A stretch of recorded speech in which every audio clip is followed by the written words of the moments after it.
Hola amigos, que tengan un tremendo hiper mega saludazo con doble Z, saludazo de Cusatón Aritmón.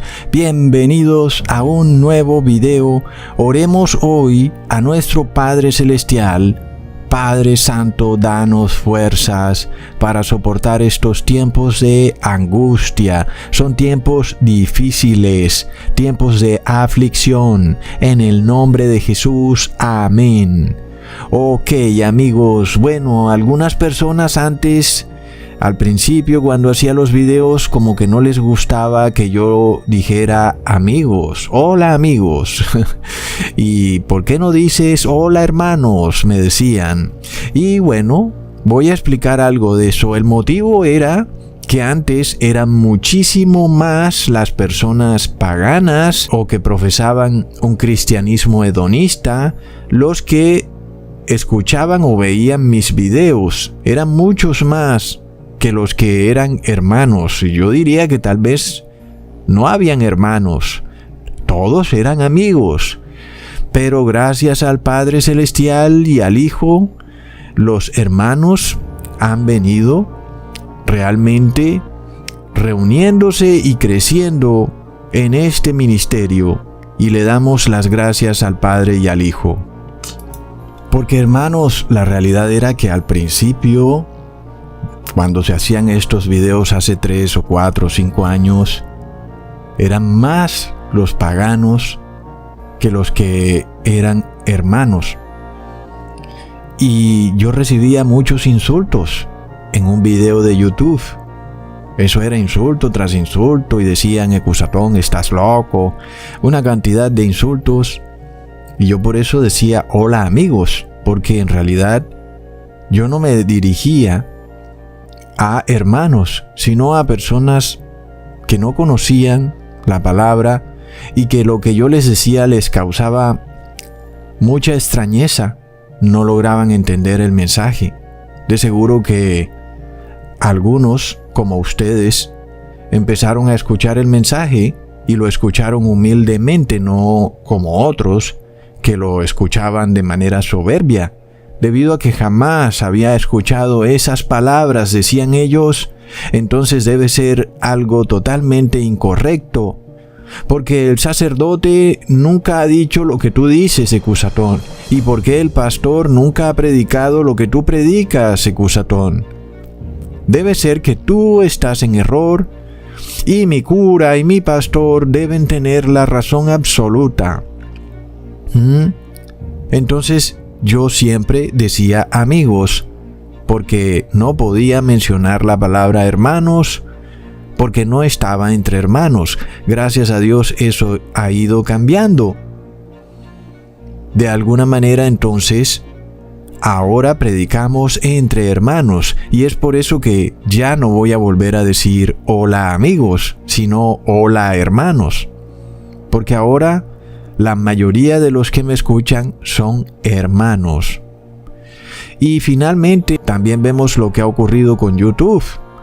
YouTube ya no permite que se predique la palabra. Entonces, la palabra ahora más que todo se predica entre hermanos. La mayoría entonces de quienes escuchan son hermanos.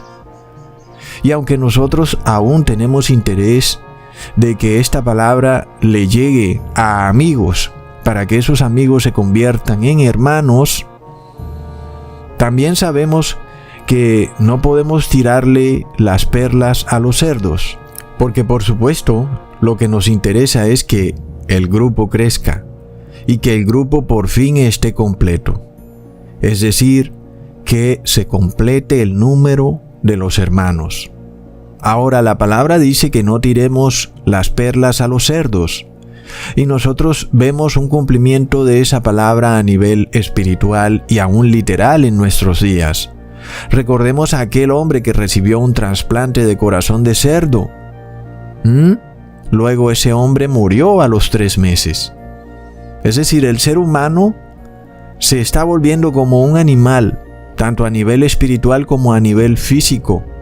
Hoy, la ciencia moderna, a través de la biotecnología, pretende inmunizar al ser humano recombinando el ADN del ser humano con ADN animal. Y coincidencialmente ese ADN animal es de cerdo, de perro y quién sabe qué más. Entonces esto se cumple al pie de la letra. No tiremos nuestras perlas a los cerdos. Impresionante. Se cumple en el campo espiritual y en el campo físico. Y luego también un hermano me comenta de una serie en donde de repente el futuro consiste en una nueva raza de seres humanos genéticamente modificados. Impresionante. Entonces, esta es una de las razones por las cuales en los videos yo decía hola amigos y no hola hermanos. Porque resulta que yo no entré a las iglesias nominales a buscar hermanos, porque ellos tampoco eran hermanos, eran amigos. Para ser hermanos tenían que salir de esas iglesias cristianas nominales porque estaban en apostasía, por lo cual no podía llamar a nadie que se dijera a sí mismo cristiano como hermano, a menos que saliera de esas iglesias falsas que practican un cristianismo hedonista. Y de repente, algunos que eran amigos sí salieron de esas iglesias falsas. Un día se toparon con un video mío y lo recibieron con humildad. Tal vez algunas de las cosas que digo no eran las cosas que dice el pastor, ni es el estilo de un pastor. Generalmente ellos dicen, oh hermanos, alabad, alabad. Sin embargo, Ecusatón decía, hola amigos. Algunos no podían soportar que Ecusatón hablara de una manera distinta a la de un pastor. Y fue así como muchos que eran amigos hoy son hermanos. Qué bueno, el número se va completando, porque salieron de esas iglesias cristianas caídas en apostasía. Hoy entonces tenemos un grupo de hermanos, pero hay algunos que después de llegar a estar en este grupo de hermanos, luego como que algo les ha hecho falta, se han distanciado, o su ego es demasiado poderoso y potente y no pueden soportar que no se les haga caso en algo que ellos dicen. Algunos que eran hermanos luego van y son de vuelta amigos. Qué lamentable, ¿no? Después de que pasaron de ser amigos a hermanos, luego pasaron de nuevo de ser hermanos a amigos. Es lamentable. Así que les hago ese anuncio. Desde ahora los llamaré en los videos hermanos. Tremendo, porque ahora somos más los hermanos que los amigos. Entonces luego, la evangelización que se venía haciendo anteriormente a través de YouTube, Instagram, Facebook, ya no es tan fácil como antes. Estas redes sociales antes compartían los videos con las personas que eran amigas, que no conocían el mensaje y que estaban presos en la cueva de demonios que es el cristianismo apóstata, la gran Babilonia. De repente, la evangelización ya no está tan fácil en estas redes sociales. Hoy entonces más que nunca vemos que ahora la única forma de evangelizar a una persona es enviándole un link de Telegram a su WhatsApp, a su correo electrónico. Es muy fácil. Aquella persona recibe ese link en su WhatsApp y puede mirar cientos de videos o miles de videos en el canal de Ecusatón Arismon en Telegram. Es una gran bendición. Entonces, ¿quién puede compartir esos videos? Ya no es Telegram el que lo hace, como lo hacía YouTube. Ahora nos toca a nosotros. Entonces ahora son los hermanos los que tienen la obligación de hacer llegar esa semilla o esa luz de la palabra a otros amigos para que ellos vengan y se unan a nosotros y sean hermanos y el número de hermanos se complete. De nuevo, también es lamentable que algunos llegan, se vuelven hermanos, pero su soberbia no les permite seguir en el grupo y quieren evangelizar a su gusto. Quieren que todos los hermanos se despojen de la luz y que vuelvan y se metan de nuevo al cristianismo apóstata. Eso es muy lamentable. Que tú recibes una luz tan especial, pasas de ser amigo a hermano y desprecias ese llamado que recibiste. Es algo de locos, es imposible de comprender. Y se los digo por esto, como ustedes saben, estos días he estado un poco ocupado en situaciones que me ocurren. Como ustedes saben, en otros videos se los he contado. Cada año me ocurre algo, una situación difícil con la que tengo que lidiar. Es algo que viene ocurriendo desde que empecé a llamar a todas las personas a la salvación, a la vida eterna. Desde ese momento, terribles situaciones me han complicado mucho el hacer videos, pero las huestes de maldad no han podido evitar que yo siguiera haciendo videos. Por más de que la situación ha sido tremendamente difícil, siempre les he hecho los videos y hemos podido tener luz de la palabra de Dios, una luz que muy pocos tienen. Pero ya ven lo que hay detrás de todo, es una gran batalla espiritual. La cosa no está fácil.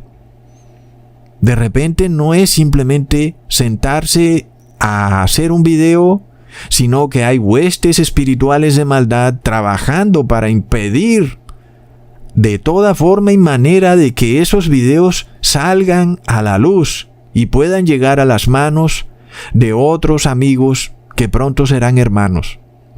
Entonces, miremos el costo y el esfuerzo que representa hacer un video, además de lo que significa el editar un video. Entonces, es increíble que algunos sean tan soberbios que de repente quieran evangelizar a su gusto y quieran inclusive pasar por encima de otros hermanos para imponer su punto de vista. Plop. Es algo de locos. Porque luego, amigos, un familiar, de repente, un familiar cercano falleció. Y lamentablemente ese familiar que iba a una iglesia del falso profeta. Y este familiar además era una persona muy, pero muy buena. Una persona amada y querida, no solo por sus familiares, sino por amigos, compañeros de trabajo, conocidos. Muchos fueron a su funeral y lloraron, siendo nada más amigos o compañeros. Muchos también eran compañeros de las iglesias evangélicas caídas en apostasía, y ellos también lloraron, cantaron salmos a Dios y elevaron oraciones. Entonces también un pastor evangélico, tal vez con toda la buena intención del caso, predicaba, pero predicaba la doctrina errada del falso profeta. Decía que aquel familiar ahora estaba en el cielo, allá con Dios. Y yo quería que esto fuera cierto, pero busqué en la Biblia y no lo encontré. Aunque mi corazón quería que ese familiar estuviera vivo en espíritu, pero en la Biblia no lo encontré. Entonces, es lamentable que algunos reciben la luz y realmente no están a la altura de ella, y luego se van para convertirse en amigos, y algunos que son familiares que quisiéramos que recibieran la luz, por alguna razón no la reciben, aunque son personas buenas, y estoy seguro que son mucho más buenos que aquellos que hemos visto que han recibido la luz, pero que luego no han estado a la altura de haber recibido la luz. Es realmente algo demasiado irónico. Y uno entiende lo que significa entonces recibir la verdad de la palabra de Dios, lo importante, lo valioso que es, porque algunos que quisiéramos que las recibieran, no las reciben. mientras que otros que no conocemos y están muy a la distancia la reciben, pero luego cualquier cosa les molesta y su único interés es introducir apostasía en los hermanos. Es de locos. Entonces, esto también es algo profético, hermanos, porque esto nos muestra que el tiempo del fin se acerca. Sabemos que muchas personas que son familiares nuestras no van a poder tolerar las terribles situaciones que se van a presentar. Y es por esto que Dios, en su misericordia, preferirá entonces que aquellas personas que no van a poder tolerar lo que se viene, mejor descansen en la tumba. Sin embargo, a nosotros nos queda la duda. ¿Serán resucitados a vida eterna o no? No lo sabemos. Son misterios que serán resueltos cuando estemos en el cielo con nuestro Padre Celestial. Porque aunque quisiéramos de corazón que esa persona, aun y cuando hubiera muerto, estuviera en espíritu allá en el cielo, como dijo el pastor evangélico, la Biblia nos dice que no es así.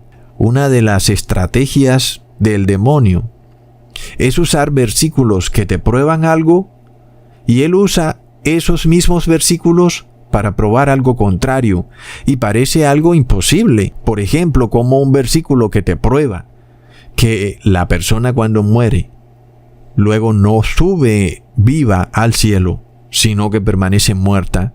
El demonio usa ese mismo versículo para hacerte creer que esa persona sube viva al cielo, mientras su cuerpo está muerto en la tierra.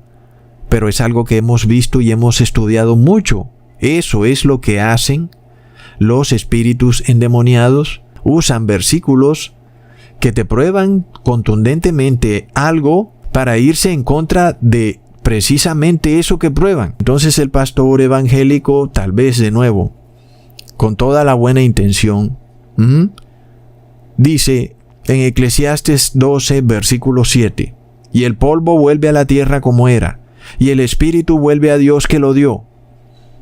Este versículo debería probarnos que la persona muere y que el espíritu de esa persona vuelve a Dios. Es decir, la persona no tiene conciencia después de muerta. Pero ese es el mismo versículo que el pastor evangélico usó para dar a entender que la persona, aunque murió, aunque su cuerpo está ahí, esa persona está en el cielo, viva, en espíritu. ¿Entienden entonces lo que les trato de decir?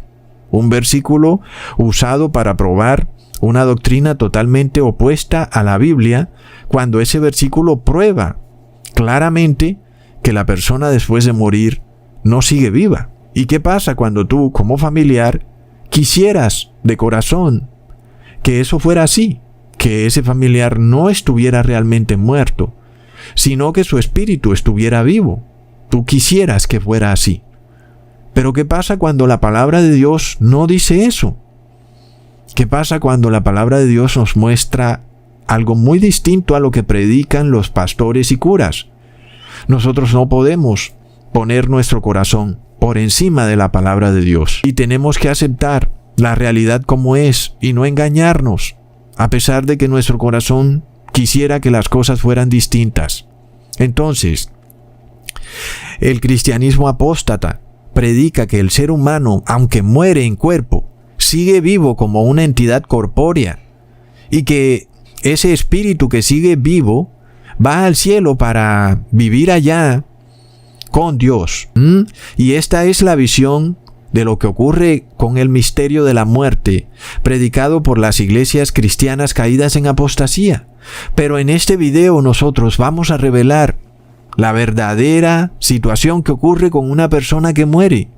¿Cómo funciona esto? ¿Qué pasa cuando la persona muere? ¿Y qué es lo que verdaderamente dice la palabra de Dios? Y vamos a dar una prueba contundente. Porque ¿quién nos puede revelar este misterio y lo que ocurre verdaderamente y tener nosotros una plena certeza de lo que ocurre cuando una persona muere? Por supuesto, amigos, el único que nos los puede revelar es Jesucristo. Porque, amigos, cuando nosotros miramos la muerte, nos vemos o nos encontramos con un problema tremendo. La muerte es irreversible. Como dice el dicho, todo tiene solución, menos la muerte. ¿Qué pasa cuando personas que queremos que escuchen el mensaje de salvación no lo escuchan, no se aperciben? Mientras están vivas, hay esperanza, todo tiene solución. Pero el día que llega la muerte, entonces ya no hay más manera de predicar. No hay otra forma de tratar de llegarle a la persona. Y luego quedamos con este misterio, el misterio de la muerte. Recordamos que la peor mordida que el demonio puede darle al ser humano, como serpiente tortuosa, es la mordida de la muerte. Es que ya no hay forma de nada después de que la persona muere. Y el otro problema es que tú no sabes ni el día ni la hora. De repente te coge la muerte de manera repentina. Es terrible. El ser humano muere y no le da tiempo de nada. La persona del común piensa que se va a arrepentir 2 minutos antes de morir y resulta que cuando viene la muerte no da tiempo de nada. Es tremendo, amigos. Y uno se pregunta, si la muerte es así de horripilante, ¿cómo es que el mundo vive en un frenesí enloquecido por las riquezas, el placer y el poder? ¿Cómo? Si a la final, a la vuelta de nada, en cualquier momento mueres. ¿De qué te sirve acumular y gastar y pensar en que quieres más y más cuando a la vuelta de nada, de repente un buen día, mueres? Resulta que nada de lo que tienes te puedes llevar a la tumba. Tal vez por esto el predicador dijo en Eclesiastes capítulo 7 versículo 2 al 4, es mejor ir a un funeral que ir a una fiesta, porque todos deben morir y los que están vivos debieran aceptar eso. El dolor es mucho mejor que la risa, porque cuando estamos tristes tratamos de ser buenos. El sabio piensa en la muerte, pero el falto de entendimiento solo piensa en pasarla bien. Y estas palabras son contundentes. Cuando la persona es joven está llena de vida. Piensa que la muerte jamás tocará su puerta y que nunca podrá tocarla. Pero luego ese joven se dedica a vivir la vida, al placer, a disfrutar. Pero el predicador nos dice que es mejor pensar en la muerte. ¿Y qué pasa cuando la serpiente se ha encargado a través de películas y las mentiras de la televisión a hacerte creer que los muertos no están realmente muertos, sino que siguen vivos? Tal vez en otra dimensión o en un mundo paralelo, tal vez en un universo cuántico o en el infierno o con Dios en el cielo. Entonces, las palabras del predicador no tienen ya ningún sentido cuando tenemos ese dogma insertado en nuestra mente, porque pensamos, ¿cuál es el problema entonces de morir si al final en realidad no muero? ¿Para qué tendría yo que preocuparme vivo de la muerte? Si finalmente solo voy a cambiar de vestido, paso de tener un cuerpo físico a un cuerpo espiritual, pero igual sigo vivo. Realmente no he muerto. Entonces, ¿para qué me voy a preocupar por la muerte? De repente, entonces vamos a pasarla bien nada más, porque después de muertos viviremos por miles y miles de años y ya se verá qué se hará. Pero este es el gran engaño que vive el mundo, pero sobre todo el mundo cristiano, que profesa lo que se llama una fantasía espiritual. Una fantasía promovida por las iglesias falsas caídas en apostasía, como el falso profeta que es la iglesia evangélica y la gran ramera de Babilonia que es la iglesia católica.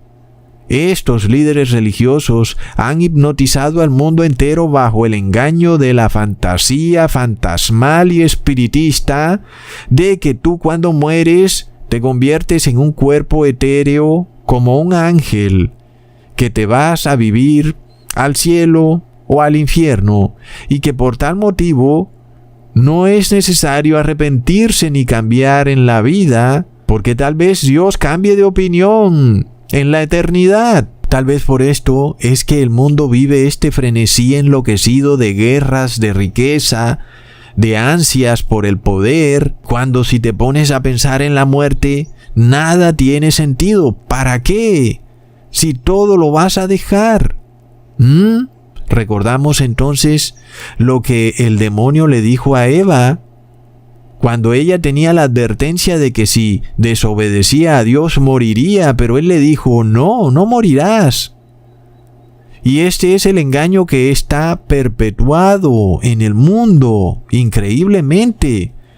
Y así las personas viven ocupadas en las minucias de la vida, en indicadores de venta, negociando, y finalmente un buen día la muerte toca a su puerta. Entonces en este video voy a revelar qué pasa cuando tú mueres.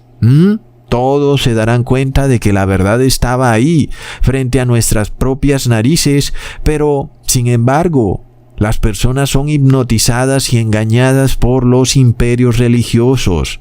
Las personas se confiaron de que el cura o el pastor les decía la verdad y plop, lo único que te dicen son mentiras, porque la verdad está a plena vista.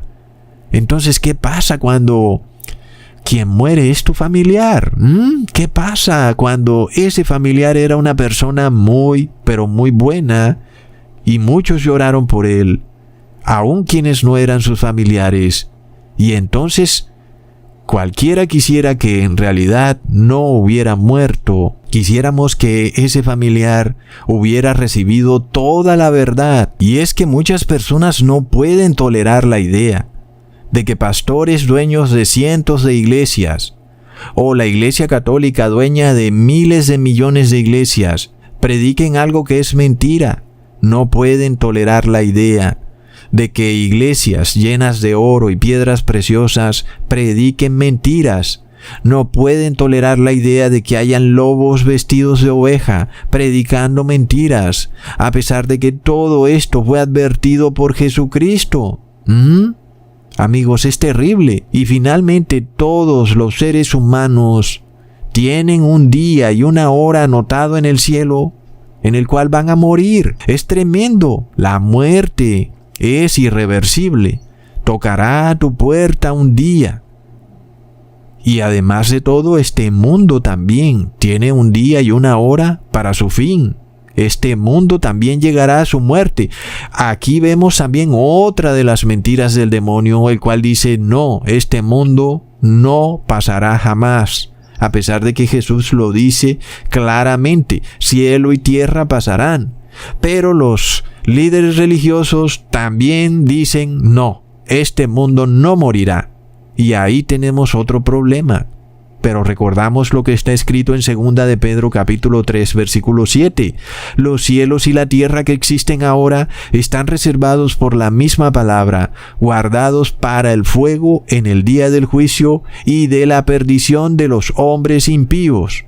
Entonces, pensar que todo lo que vemos, nuestra casa, nuestro barrio, nuestros vecinos, todas las ciudades y todos los artefactos construidos por el hombre, los montes y valles, todo quedará derretido por el fuego en el día del juicio. Pensar en eso nos parece imposible, pero es lo que Jesús nos ha dicho y tenemos que creerlo. Así como la muerte parece imposible, pero un día se hace realidad. Lo mismo pensó Eva. Eva no creyó realmente que la muerte pudiera tocarla. Era inmortal. Nunca pensó que de repente moriría.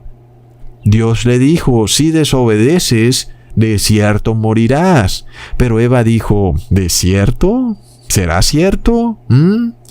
Estamos llenos de vida, somos fuertes. No parece que la muerte tocaría a nuestras puertas. Y eso mismo le pasó a Adán y Eva. Un día la muerte tocó a su puerta.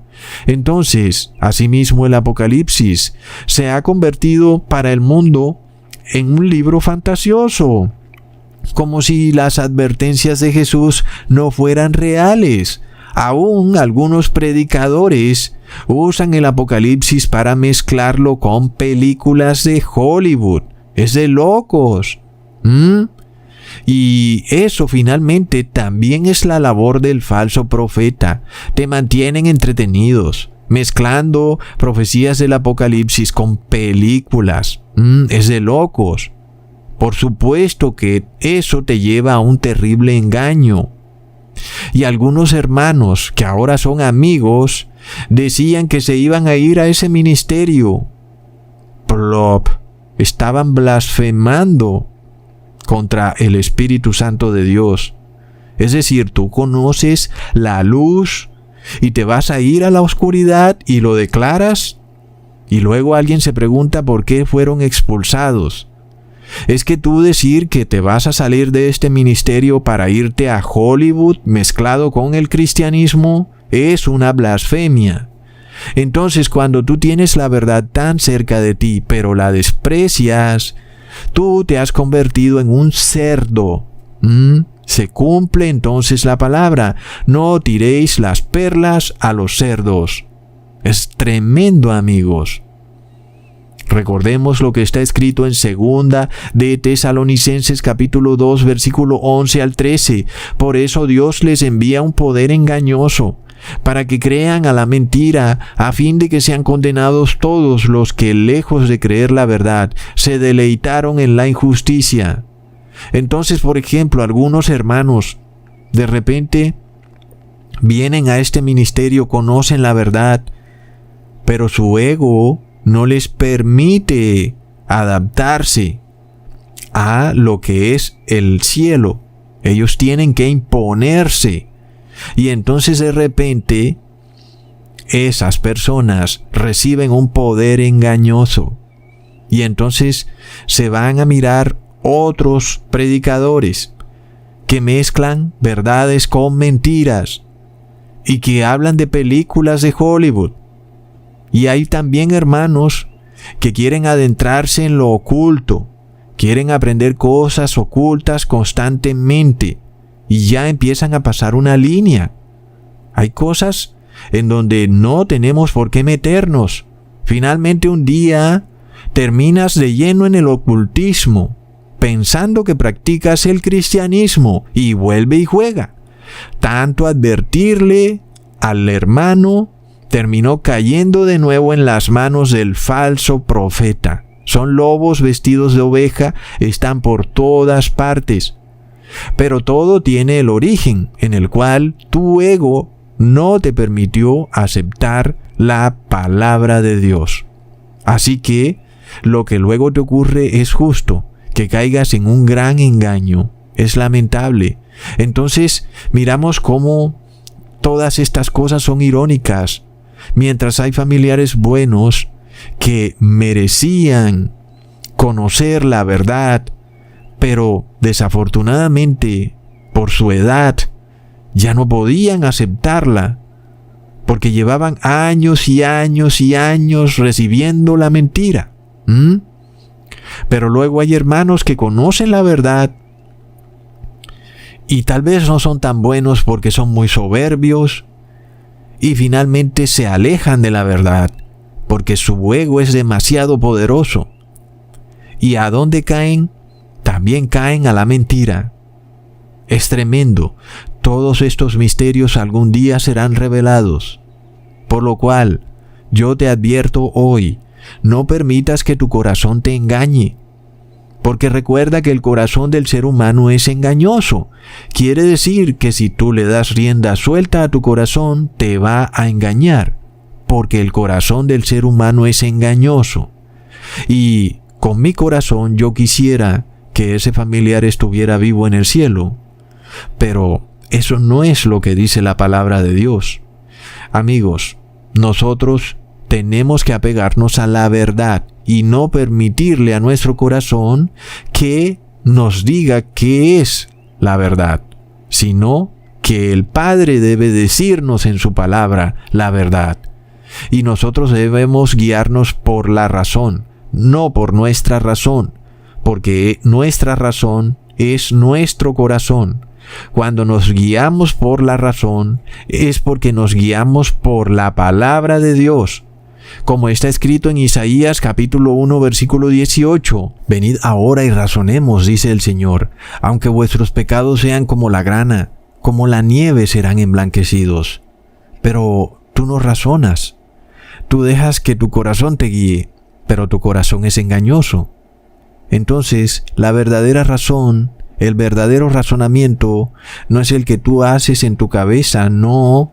Cuando tú piensas por ti mismo, quien manda en ti es tu corazón. El verdadero razonamiento es cuando no te fías de ti mismo, sino que consultas a Dios. Haces y actúas de acuerdo a la palabra de Dios, obedeciendo sus estatutos y mandamientos, porque de lo contrario viene el poder engañoso.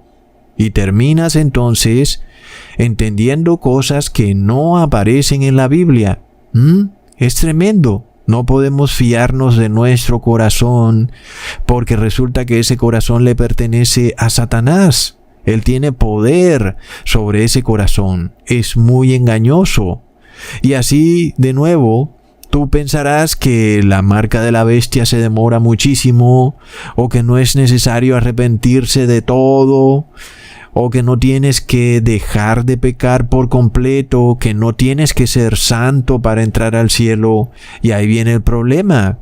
Luego, ¿quién puede traer de vuelta a una persona después de fallecida para que razone? No se puede, amigos. Hay unas reglas que obedecer.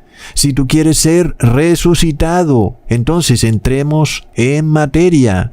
Jesús nos revela exactamente lo que le ocurre al ser humano después de la muerte. Leamos en Lucas capítulo 23, versículo 46. Entonces Jesús, clamando a gran voz, dijo: Padre, en tus manos encomiendo mi espíritu. Y habiendo dicho esto, expiró. Miremos esto, hermanos. Jesús clamó a gran voz. Él gritó. ¿Y por qué gritaría alguien?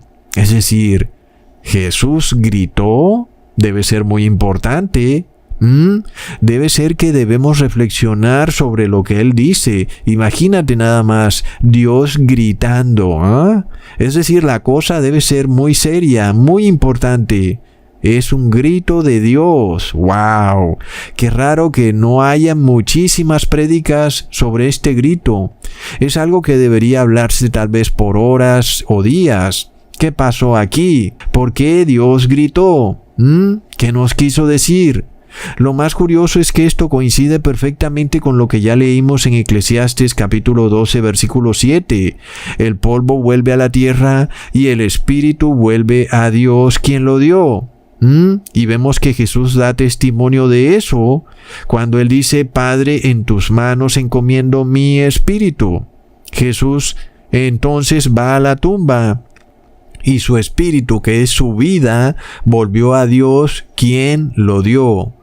Jesús, sin embargo, tenía fe de que resucitaría. Esta es la fe de Jesús. Es la misma fe que debemos tener todos si queremos ser resucitados en la segunda venida. Por lo cual decimos: Padre eterno, en tus manos encomendamos nuestro espíritu. O dicho de otra manera, nuestra vida, la vida eterna, la cual le pertenece al Padre. Leamos en Génesis capítulo 2 versículo 7. Formó pues el Señor Dios al hombre del polvo de la tierra y sopló en su nariz el aliento de vida, y fue el hombre un alma viviente. Este aliento de vida es el mismo espíritu del hombre, es la vida. Y cuando Jesús encomienda su espíritu al Padre, Él estaba encomendando su vida, sabiendo entonces que estaba a punto de morir, pero teniendo fe de que sería resucitado. Entonces, Jesús en el madero nos revela el misterio de la muerte, el cual es tal como ya Dios nos lo había revelado en el Edén, cuando le dijo a Eva: si comes del fruto prohibido, de cierto morirás. Y todo ser humano entonces que nace de Eva hereda la muerte de Eva, porque hereda también la carne pecadora de Eva, por lo cual recordamos que Jesús también heredó la carne pecadora de Eva a través de su madre, la cual tuvo otros hijos e hijas. Por esto se declara en Job capítulo 34 versículo 13 al 15: ¿quién visitó por él la tierra? ¿Y quién puso en orden todo el mundo? Si él pusiera sobre el hombre su corazón y recogiere así su espíritu y su aliento, toda carne perecería juntamente y el hombre se tornaría en polvo. La Biblia es contundente, hermanos. El espíritu del ser humano es su vida y Dios puede retirar ese espíritu de ti y ¿qué pasa? Mueres y te conviertes en polvo. Es decir, dejas de existir. Es tremendo. Entonces, las religiones falsas caídas en apostasía declaran que no, que el hombre no muere cuando muere, sino que sigue vivo en espíritu como un cierto fantasma. Y entonces nada de lo que dice la Biblia tiene sentido, porque luego ¿qué importa que tu cuerpo vuelva al polvo si tú sigues vivo en un cuerpo espiritual? Pero cuando vemos que Jesús entrega su espíritu al Padre, eso jamás quiere decir que el cuerpo de Jesús queda en la tumba y que Jesús sigue vivo en espíritu. Eso no tiene ningún sentido, porque finalmente todo eso contradice lo que leemos en la Biblia. Si Jesús sigue vivo en el cielo en espíritu, entonces Él mismo se habría resucitado, porque Él mismo entraría de vuelta a su cuerpo. Y eso no es lo que dice la Biblia. La Biblia dice que es el Padre el que le devuelve la vida a Jesús. Entonces, para que eso pudiera haber ocurrido, Jesús no podía tener conciencia ni vida, porque entonces jamás se la hubiera devuelto. Amigos, cuando nosotros vemos que Jesús le entrega su espíritu al Padre, nos preguntamos: ¿quién resucitó a Jesús? ¿Acaso Jesús se resucitó a sí mismo o fue el Padre quien resucitó a Jesús? Porque luego también tenemos el dogma trinitario que nos hace creer que Jesús se resucita a sí mismo. Y también están los unicitarios que nos hacen creer que Jesús se resucita a sí mismo. Pero vemos que si nosotros leemos estos versículos, entendemos que Jesús no puede resucitarse a sí mismo. Porque el Padre recibe el Espíritu de Jesús. Es decir, que Jesús pierde conciencia, pierde aliento de vida. Entonces, ninguna de estas situaciones puede ocurrir, que Jesús siga vivo en espíritu, porque tendría que haberse resucitado a sí mismo, y la palabra declara que Jesús no se resucitó a sí mismo. Entonces, vemos que esta situación no puede ocurrir. El hecho de que Jesús hubiera permanecido vivo en espíritu derrumbaría por completo muchísimos versículos de la Biblia que dicen que fue el Padre el que resucitó a Jesús. Porque de nuevo nos preguntamos, ¿de qué sirve que el hombre muera en cuerpo si luego sigue vivo en espíritu? Realmente entonces el hombre no ha muerto, porque sigue vivo en espíritu. Entonces, quien puede devolverte el espíritu solamente es aquel que lo posee. Y ya vemos que Jesús no poseía su espíritu, porque Él declara que Él le entrega su espíritu al Padre cuando dice: Padre, en tus manos encomiendo mi espíritu. Es decir, solo el Padre podía resucitar a Jesús. Y esto se confirma plenamente en la Biblia decenas de veces, por lo cual nosotros tenemos prueba certera y contundente de que lo que les digo es completamente acorde a las Escrituras. Leamos en Hechos capítulo 3 versículo 15: y matasteis al autor de la vida, al cual Dios ha resucitado de los muertos, de lo que nosotros somos testigos. Entonces vemos que Jesús no se pudo resucitar a sí mismo debido a que Él le entregó su espíritu al Padre, por lo que la muerte de Jesús es la muerte de un ser humano. Es decir, el cuerpo de Jesús fue a la tumba y la vida o el aliento de vida, que es el espíritu, volvió a Dios y Jesús dejó de existir. Es lo que le ocurre también al ser humano. Y para que Jesús volviera de nuevo a existir, el Padre tenía que entregarle de vuelta el espíritu al cuerpo de Jesús. Es lo que conocemos como resurrección. Este es el misterio de la muerte. Nosotros como seres humanos, si morimos, la única manera de que volveremos a la vida será el Padre dándonos de vuelta nuestro espíritu, porque ya hemos probado que el dueño de nuestra vida es el Padre, y cuando morimos, el Padre recibe nuestro espíritu. Por tal motivo nosotros no podemos decidir sobre la vida. Es el Padre el que decide sobre la vida. Por eso leemos en Juan capítulo 13, versículo 16. De cierto os digo, el esclavo no es mayor que su Señor, ni el apóstol es mayor que el que le envió. Por lo que si Jesús volvió a la vida a través de la resurrección, la única forma para que un ser humano vuelva a la vida o tenga de nuevo conciencia es a través de la resurrección.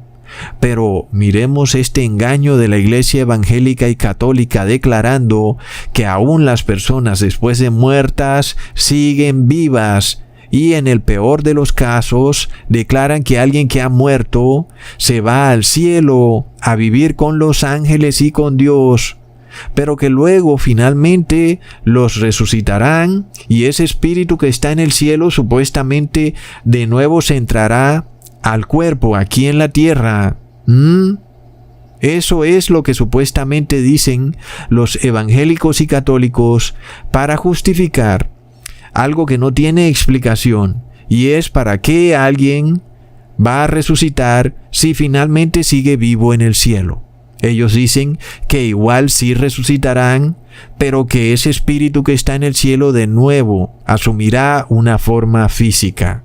Eso, por supuesto, no está por ningún lado en la Biblia, porque cuando las personas que murieron en la Biblia fueron resucitadas, sea por Jesús, o por Eliseo, o por Elías, o por Pedro, o por el apóstol Pablo, y esas personas volvieron a la vida, ninguno dio testimonio de que estuvo vivo cuando estuvo muerto.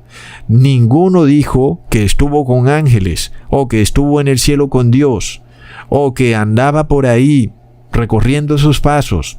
Por tal motivo, no hay base bíblica en lo absoluto para decir que cuando la Biblia declara que el espíritu vuelve a Dios, eso significa que la persona va al cielo en forma espiritual, y que supuestamente esa persona que está en espíritu en el cielo está ya feliz mientras espera la resurrección para volver a encarnarse en un cuerpo humano.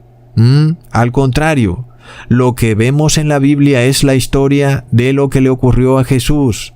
Él mismo debe decirlo de su propia boca. ¿Qué fue lo que ocurrió cuando estuvo muerto? ¿Acaso Jesús subió al cielo y estuvo en forma espiritual o angelical con el Padre? Leamos entonces lo que Jesús dijo después de que resucitó y salió de la tumba en Juan capítulo 20 versículo 17. Jesús le dijo a María Magdalena: no me toques porque aún no he subido a mi Padre, mas ve a mis hermanos y diles: subo a mi Padre y a vuestro Padre, a mi Dios y a vuestro Dios. Entonces, ¿acaso subió Jesús al Padre mientras estuvo muerto y subió en espíritu? No. Jesús sube al Padre después de que es resucitado. Solo en ese momento Él vuelve a la vida y entonces sube al Padre. Por lo cual, el argumento evangélico y católico de que las personas muertas suben al Padre en espíritu y luego son devueltos a la tierra para resucitar en cuerpo físico, no tiene base bíblica, porque Jesús no vivió eso. Y ya vimos que el siervo no es mayor que su amo. Si Jesús no tuvo conciencia mientras estuvo muerto, tampoco la tiene el ser humano. La única manera de volver a la vida es siendo resucitado. En ese momento, el espíritu, que es la vida, vuelve y entra al cuerpo. Entonces, si Jesús no siguió ese camino espiritual del que hablan los evangélicos y católicos, menos nosotros que somos sus siervos. Pero además tenemos otra tremenda confirmación de lo que estamos hablando. Cuando decimos que nadie sube al Padre, sino después de ser resucitado. Leamos lo que dice el apóstol en 1 de Tesalonicenses capítulo 4, versículo 15 al 17. Por lo cual os decimos esto en palabra del Señor, que nosotros que vivimos, que quedamos hasta la venida del Señor, no seremos delanteros a los que durmieron, porque el mismo Señor con aclamación, con voz de arcángel y con trompeta de Dios, descenderá del cielo, y los muertos en el Cristo resucitarán primero. Luego nosotros, los que vivimos, los que quedamos, juntamente con ellos, seremos arrebatados en las nubes. ¿Para qué? Para recibir al Señor en el aire, y así estaremos siempre con el Señor. Este es un pasaje bíblico contundente. El apóstol Pablo te está revelando clarísimo que nadie está con el Señor sino hasta que sea resucitado. Que antes de reunirte con el Señor y vivir con Él para siempre, primero tienes que ser resucitado.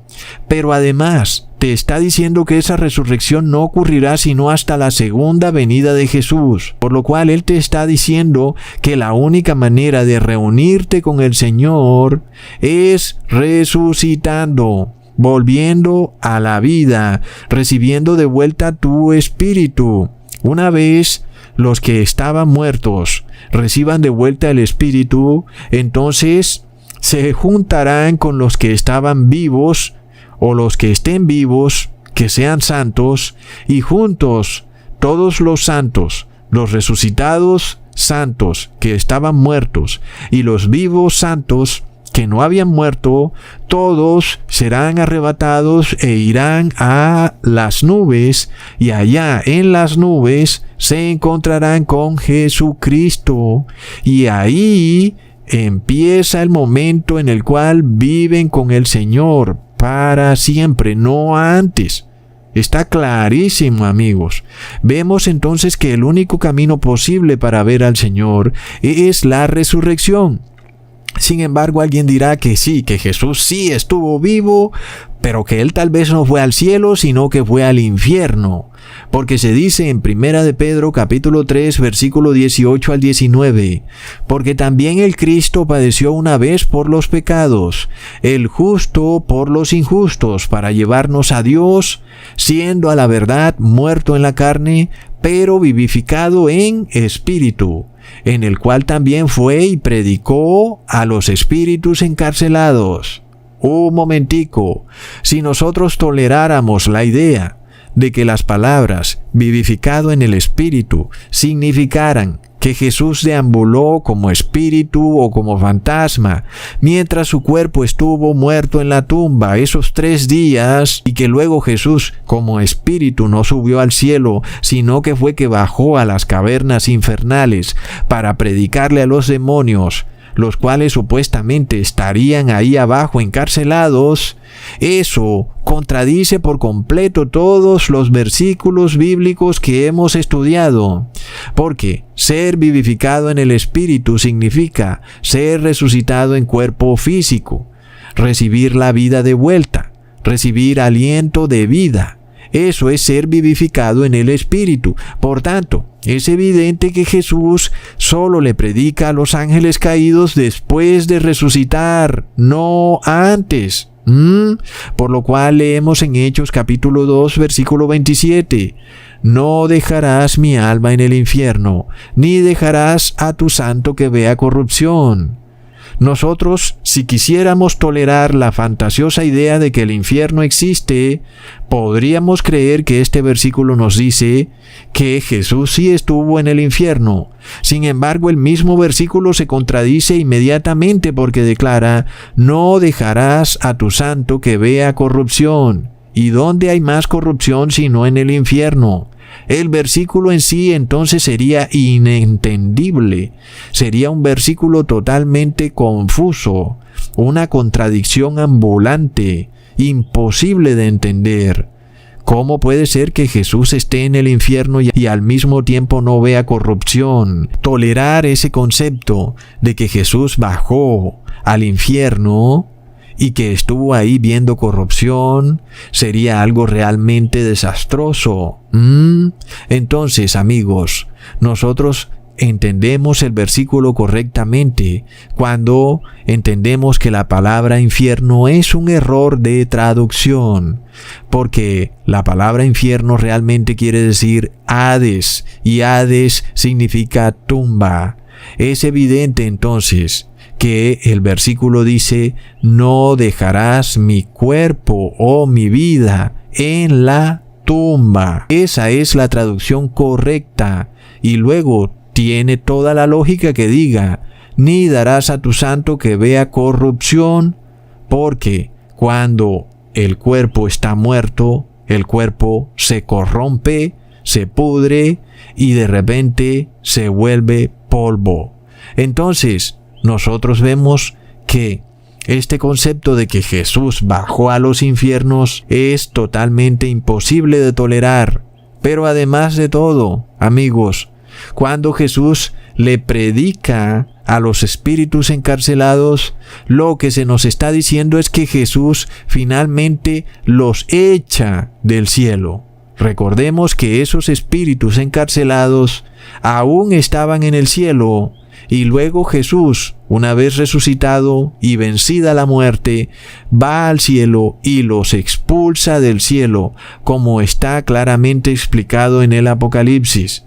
Entonces, nosotros vemos que si seguimos o entendemos la Biblia bajo la guía del falso profeta o de la Iglesia Católica, literalmente nunca vamos a entender correctamente la Biblia, amigos. Leamos entonces la traducción correcta de Hechos capítulo 2, versículo 27. No dejarás mi alma en el Hades, ni darás a tu santo que vea corrupción. Entonces, recordamos que alma significa también cuerpo y Hades significa tumba. Entonces, amigos, cuando una persona va a la tumba, se descompone. El cuerpo se pudre, el hombre vuelve al polvo. Sin embargo, el cuerpo de Jesús no se descompuso, permaneció en perfecto estado, nunca se descompuso. Y luego resucitó. Entonces se cumplió a la perfección la profecía. Jesús fue resucitado, su espíritu volvió a su cuerpo y finalmente Él se reúne con su Padre eterno. Ese es el único camino que existe. Es el mismo camino que recorrió Jesús y es el que debemos recorrer nosotros. De otra manera es imposible ver al Padre. El camino de Jesús es este: no dejarás que tu santo vea corrupción. ¿Qué quiere decir para nosotros? Si el siervo no es mayor que su amo, que si nosotros no entramos en la santidad, veremos corrupción. Es decir, nuestro cuerpo se pudrirá finalmente y no seremos resucitados.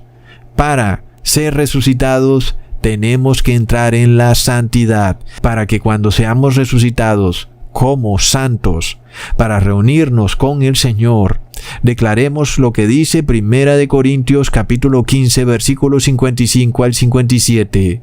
Muerte, ¿dónde está tu aguijón? Oh sepulcro, ¿dónde está tu victoria? Ya que el aguijón de la muerte es el pecado, y el poder del pecado, la ley. Mas gracias sean dadas a Dios, que nos da la victoria por medio de nuestro Señor Jesucristo. Hasta pronto, amigos.